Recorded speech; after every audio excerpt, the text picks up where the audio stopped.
Good morning friends, आप सबों का हमारे चैनल एके ट्यूटोरियल्स में स्वागत है। आज हम लोग जो टॉपिक स्टडी करने जा रहे हैं वो है MJC1 मेजर कोर्स 1 हिस्ट्री।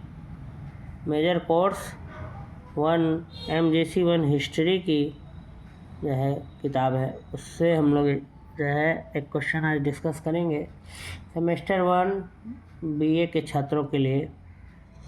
जैसे ही समय और दिक् क्षेत्र में प्राचीन काल के प्रसिद्ध विभूतियों का संक्षिप्त विवरण दें। क्वेश्चन है कि समय और दिक् क्षेत्र में प्राचीन काल के प्रसिद्ध विभूतियों का संक्षिप्त विवरण दें। Mention some of the important Indian personalities related to the field of space and time.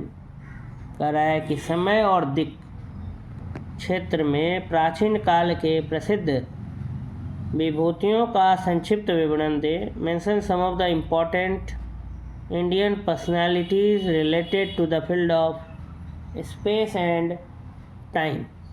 प्राचीन भारत के प्रसिद्ध खगोल शास्त्रियों ने खगोल जगत को अनेक दृष्टिकोण दिए।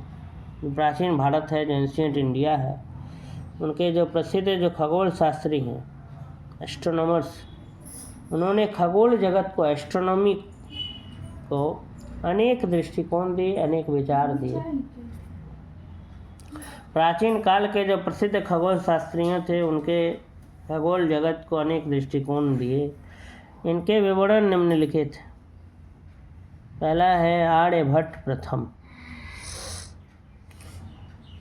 भारतीय खगोल शास्त्रियों में आर्यभट्ट का उल्लेखनीय स्थान है। इंडियन एस्ट्रोनॉमर्स में आर्यभट्ट का अपना क्या है, उल्लेखनीय स्थान है। उल्लेखनीय स्थान है। भारतीय खगोल शास्त्रियों में भारतीय खगोल शास्त्रियों ने आर्यभट्ट का उल्लेखनीय स्थान है। इनका जन्म पाटलिपुत्र में लगभग 476 ईस्वी में हुआ था।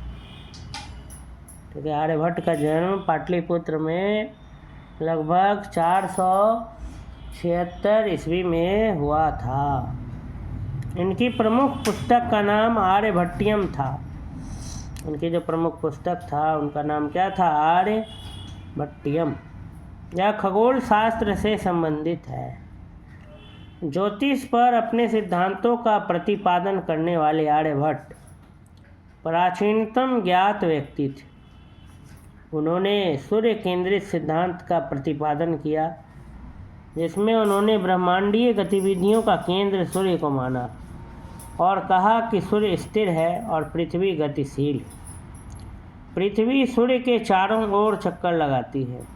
उन्होंने बताया सूर्य के प्रकाश से ही चंद्रमा एवं अन्य ग्रह प्रकाशित होते हैं। उन्होंने सूर्य एवं चंद्र ग्रहण का कारण ग्रहों की गतिविधियों को माना। आर्यभट्ट के पश्चात उनके शिष्य निशंक, पांडुरंग स्वामी तथा लाटम देव जैसे विद्वानों ने उनके सिद्धांतों का प्रचार प्रसार किया। सर्वाधिक प्रसिद्ध लाट देव ने पोलिश तथा रोमक सिद्धांतों की व्याख्या प्रस्तुत की और वह सर्व सिद्धांत गुरु के नाम से लोकप्रिय हुए थे।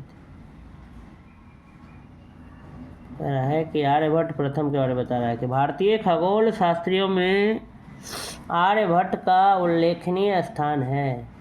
इनका जन्म पाटलिपुत्र में लगभग 476 ईस्वी में हुआ था और आर्यभट्ट का जो प्रमुख पुस्तक था उनका नाम था आर्यभट्टियम।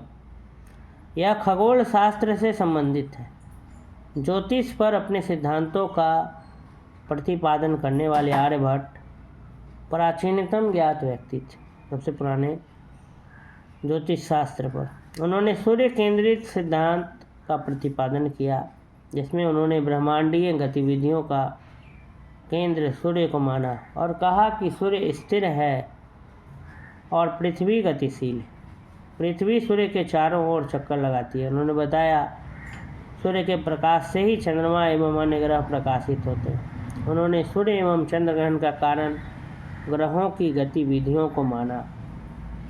आर्यभट्ट के पश्चात उनके शिष्य निशंक, पांडुरंग स्वामी तथा लाटम देव जैसे विद्वानों ने उनके सिद्धांतों का प्रचार प्रसार किया। सर्वाधिक प्रसिद्ध लाटदेव ने पोलिस तथा रोमक सिद्धांतों की व्याख्या प्रस्तुत की और वह सर्व सिद्धांत गुरु के नाम से लोकप्रिय हुए थे। द्वितीय आर्यभट्ट, इनका सिद्धांत महा आर्यभट्टीय नाम से प्रसिद्ध है। इसमें 18 अध्याय हैं।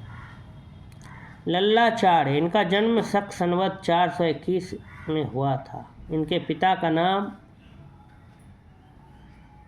भट्ट त्रिविक्रम, पितामह का नाम सांब तथा गुरु का नाम प्रथम आर्यभट्ट था।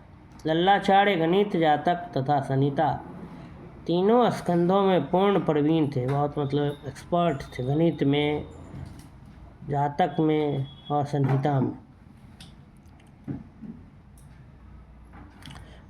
चौथा है वराह मिहिर। वराह मिहिर का जन्म 505 ईस्वी में हुआ था। पूर्व मध्यकालीन खगोल विद्वानों में इनका क्या है, विशिष्ट स्थान है। इन्होंने अपने ग्रंथ बृहजातक में ग्रहों एवं नक्षत्रों का वैज्ञानिक ढंग से विवेचन किया था।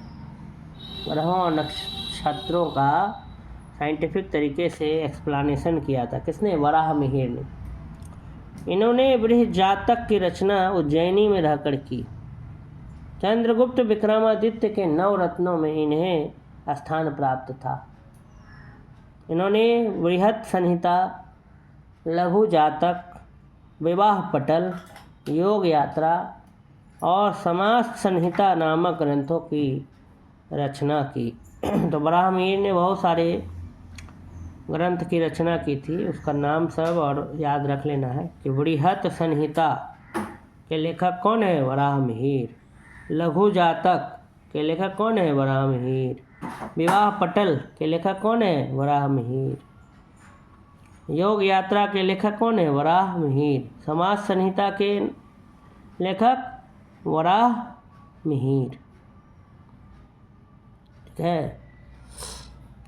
उसके बाद आगे है ब्रह्मगुप्त, उसको नहीं इसी में है। तो वराह मिहिर ने 3 शाखाओं पर ग्रंथों की रचना की थी, तंत्र, जातक और संहिता।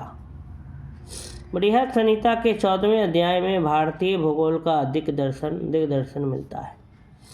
भारतीय भूगोल का दिशा का ज्ञान, दिग्दर्शन प्राप्त होता है 14वें अध्याय में। ब्रह्मागुप्त एक ज्योतिषी के साथ साथ गणितज्ञ भी थे। इनका जन्म पंजाब के भील नालका नामक स्थान में सन 598 ईस्वी में हुआ था। उनके 2 ग्रंथ क्रमशः ब्रह्मस्फुट सिद्धांत एवं खंड खाद्य हैं। अरबों का भारतीय ज्योतिष का ज्ञान पहले पहल ब्रह्मगुप्त के इन्हीं 2 ग्रंथों से हुआ। उन्होंने पृथ्वी को स्थिर माना और आर्यभट्ट के पृथ्वी के घूमने के सिद्धांत की क्या की आलोचना की। ब्रह्मगुप्त जो थे एक ज्योतिषी के साथ साथ गणितज्ञ भी थे और इनका जन्म पंजाब के भिलनालका नामक स्थान में सन 598 ईस्वी में हुआ था। उनके 2 ग्रंथ क्रमशः ब्रह्मस्फुट सिद्धांत एवं खंड खाद्य हैं। अरबों को भारतीय ज्योतिष का ज्ञान पहले पहल ब्रह्मगुप्त के इन्हीं 2 ग्रंथों से हुआ।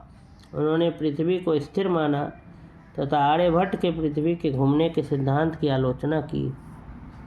इनका जन्म 1114 ईस्वी में हुआ था। इनके पिता का नाम महेश्वर उपाध्याय था, जो इनके गुरु भी थे। इन्होंने 1150 ईस्वी में महान ग्रंथ सिद्धांत शिरोमणि की रचना की और उसमें 4 भागों में बांटा।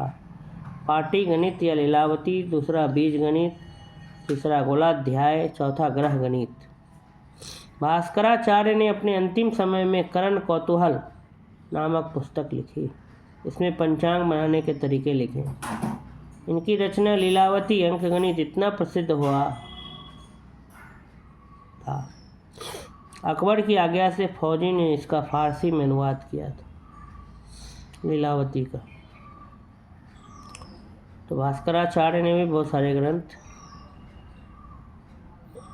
महान ग्रंथ सिद्धांत शिरोमणि की रचना की और उसको 4 भाग में बटा हुआ था। एक पाटी गणित लीलावती, एक बीज गणित, एक गोलाध्याय और एक ग्रह गणित। और लास्ट में करण कौतूहल नामक पुस्तक भी लिखी थी। ये सब भास्कराचार्य के द्वारा लिखा है। सिद्धांत शिरोमणि, उसका 4 अध्याय 4 पाठ। पाटीगणित लीलावती, बीजगणित गोलाध्याय और गणागणित। और लीलावती का जो है फारसी में अनुवाद कराया अकबर की आज्ञा से फैजी ने। नेक्स्ट है वल्लाल सेन।